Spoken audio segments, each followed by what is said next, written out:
Hello, Dr. J. For my presentation, I will be talking about power difference in China and America. Wow.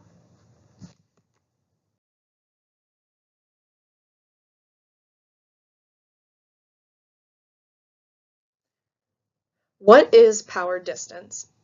Power distance is the power gap between one person to another, as well as one culture to another. It is created by a people or society based on their values, morals, ideals, jobs, cultures, and backgrounds.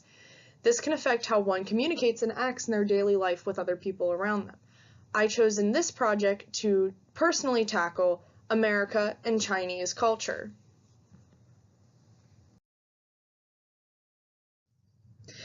To start off, we are going to start with the Chinese power difference. I wanted to start with talking about the Han social structure, because a lot of our history has to do with a lot of how our power distances are determined in each culture. I specifically chose the Han social structure because it gives a very clear, distinct look. At the bottom of all the classes are slaves. They are, in technically speaking, no class. And the class above them is merchants in the fourth class. Then in the third class is artisan, in the second class is peasants, and in the first class we have nobles, government officials, palace court, basically everybody else. And in above all of the classes, the emperor, because the emperor at that point in that social structure was considered to be a god. Speaking in more of today's culture for Chinese, you will typically see merchants as the fourth class, artisans as the third class, the working class as the second class, and the first class would be more of government officials. Now I'm going to show you a video on the Chinese family, because not only is Chinese social structure structured based on by job, but it's also structured within their own families.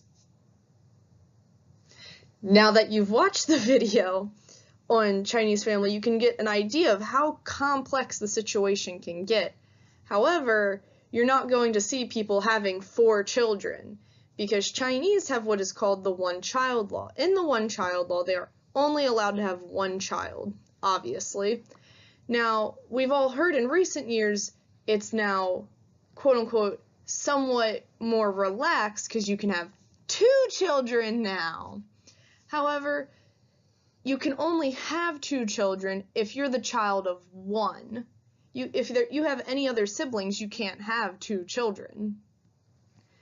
It still is a very hard structure, because with creating the ideal that you can only have 1 child, Chinese have always had it in their family structure that it is always ideal to have male son, because the male son is supposed to be the head of the family and is supposed to then take care of the parents as they get older. This can then create problems if the first child you have is a girl. Girls in Chinese structured families have had a very hard time with the needing of feeling wanted, since their whole entire culture is based on having sons. I'd like to talk about the situations now of what happens to these only children, because these children can either always get all the attention from their parents because there's nobody else to divert the attention. These children that are of single birth can go into 2 forms, mainly 2 forms of how they can act later in life. One is they live up to the expectations that have been set on them since birth from their grandparents and their parents, or the other route is they can become very selfish and self-centered because they've had all this attention for so long, and thus losing the groupistic values of taking care of their family. Now, I'd like to give, for example, I interviewed one of my close friends named Joseph. My friend Joseph is what one would call a third culture child. Both him and his parents were all born in China, and when he was very, very little, they moved to America. His parents were putting the values of Chinese into him, but he was going to American school learning American values and morals.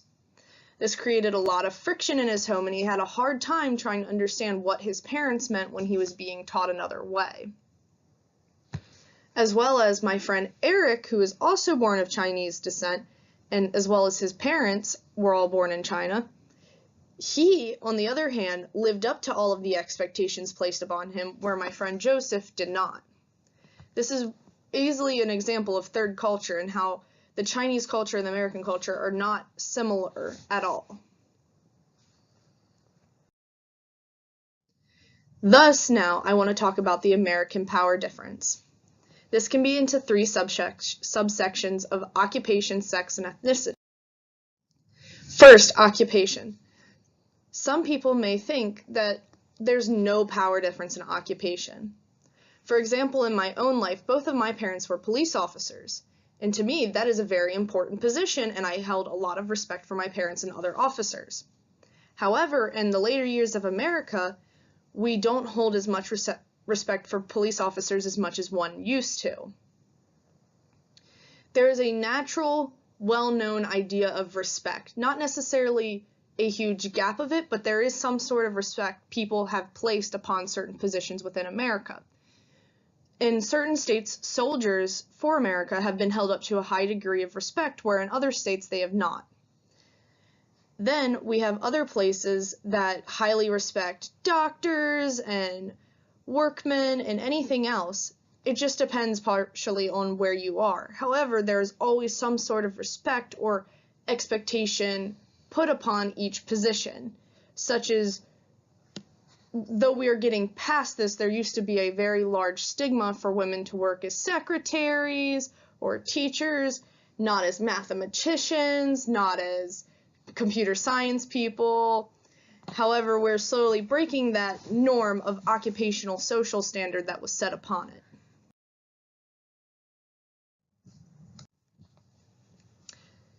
Now to talk about sex/gender.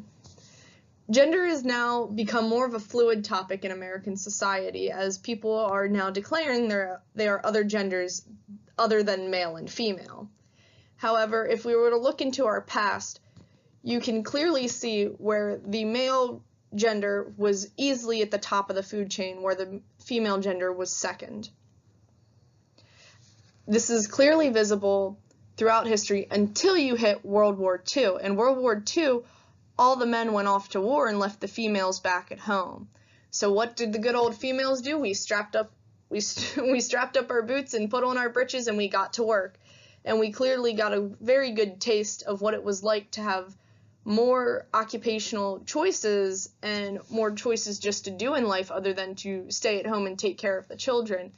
Since after World War II, we fought for our rights to have other jobs and to have better pay and more equal standards with men. Thus, we now get to today where we just want equality all across the board, and can be good, can be bad in certain instances. However, for the sake of my presentation, if you were to put it into the power distance has shrunken over the years between men and female, and there is little to none almost living in the world. However, there is still some sense of power distance living within the American culture, because the American culture is so diverse.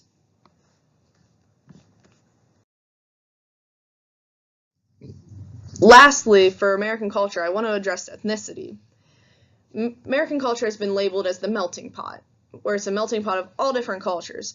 However, you still hold the distinctness of each person's culture. It's just a choice of whether you choose to keep your culture or not.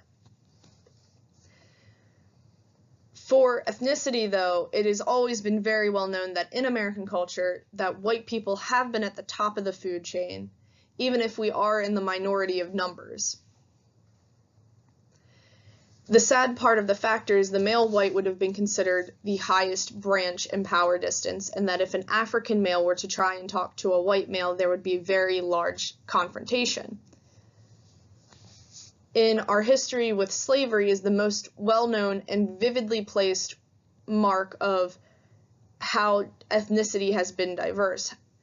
But if you take it to today, there is not as a large gap between the African and the white European as there was. However, I would beg to differ that maybe we have placed other ethnicities in the place of where the Africans once were, where we've maybe put Hispanic people or other ethnicities there instead of them. It is very important to be aware that American culture how would one put it? Both mixed and unmixed on the topic. It's very much an enigma in the sense of we want equality of ethnicity and races, but at the same time, our culture still fights it. It's a very weird thing that America has to get figured out soon. Concluding, I want to restate, power distance is the power gap between one person to another, as well as one culture to another. It is created by a people or society based on their values, morals, ideals, jobs, cultures, and backgrounds. This can affect how one communicates and acts in their daily life. As seen through Chinese and American culture, power gaps should be taken seriously whether one's culture or not. Knowing a power gap can open doors into other cultures if you are aware that they exist. Thus, be aware and know your culture as well as try to understand others. Power distance will always exist. There's nothing we can do to change that. However, we can choose to be aware of its problem or its blessing and just know what is around us. If whatever degree we're going into, we need to be aware that power distance is everywhere and that how we choose to interact with it will be how people interact with us. Thank you.